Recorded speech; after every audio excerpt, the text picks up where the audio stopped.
స్వాగతం ప్రేక్షకులకు నమస్కారం। ఈ రోజు వీడియోలో మనం తిరుమల తిరుపతి దేవస్థానం నుంచి వీడియోని చూస్తున్నాం। తిరుమలలో మనం ఎక్కువగా వినే శబ్దం ఓం శ్రీ వెంకటేశ్వరాయ నమః మరియు గోవిందనామాలను వింటూ ఉంటాం। ఈ గోవిందనామాలు ఎలా వచ్చాయి? వెంకటేశ్వర స్వామికి గోవిందనామాలంటే ఎందుకు అంత ఇష్టమో ఈ కథ ద్వారా మనం తెలుసుకుందాం। ఒకరోజు వెంకటేశ్వర స్వామి అగస్త్య మహాముని ఇంటికి వెళ్తారు। ఆ ఆశ్రమంలో నా పేరు శ్రీనివాసుడు, మీ ఆశ్రమంలో చాలా గోవులు ఉన్నాయని విన్నాను, అందులో ఒకదాన్ని ఇమ్మని అడుగుతారు వెంకటేశ్వర స్వామి అగస్త్య మునిని।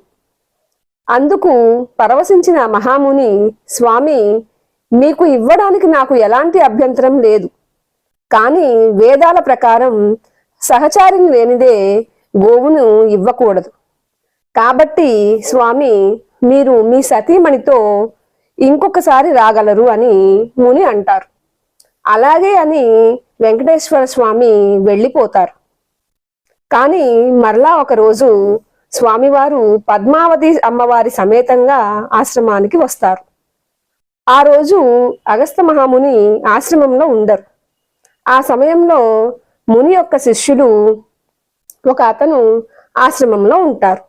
అప్పుడు స్వామివారు ఆ శిష్యునితో మీ గురువు గారు నాకు ఒక గోవును ఇస్తాను అన్నారు, ఆయన కోరినట్లే పద్మావతి సమేతుడునై వచ్చాను, కాబట్టి నాకు ఒక గోవును దానంగా ఇవ్వమని కోరతారు। అప్పుడు ఆ శిష్యుడు, స్వామి మా గురువు గారు ఇప్పుడు ఆశ్రమంలో లేరు, ఆయన ఆదేశం లేనిదే నేను ఏమీ చేయలేను, మీరు మరొకసారి ఆయన ఉన్నప్పుడు వచ్చి గోవును తీసుకువెళ్ళండి అని శిష్యుడు చెబుతాడు। దాంతో స్వామివారు ఆగ్రహించి తిరుమల కొండ వైపు గబగబా నడవసాగారు। అంతలో అగస్త్య మహాముని ఆశ్రమానికి రాగా జరిగిన వృత్తాంతాన్ని శిష్యుడు గురువుకి చెబుతాడు।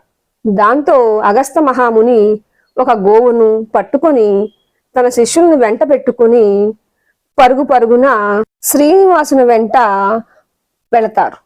కొంచెం దూరంలోనే స్వామివారు కనిపించగా ముని మరియు శిష్యులు స్వామి గోవు ఇందా అని అరవసాగారు।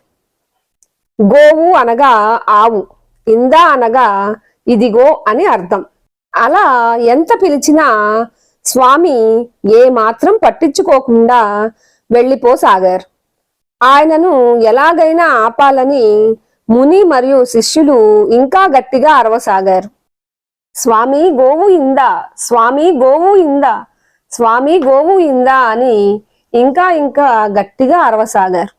అలా అరుస్తూ ఉండగా స్వామివారు స్వామి గోవు ఇందా కాస్త గోవిందాగా అరవసాగారు। వారు గోవిందా గోవిందా గోవిందా అని అరవగానే స్వామివారు ఆలయానికి వెళ్ళి అదృశ్యమైపోయారు। అప్పటి నుండి స్వామివారికి గోవిందా అనే పిలుపు ఇష్టమని తెలుసుకొని ఈ గోవింద నామాలు ఎక్కడ పఠిస్తే అక్కడ స్వామివారు తిష్ట వేసుకొని కూర్చుంటారు అని భక్తుల నమ్మకం।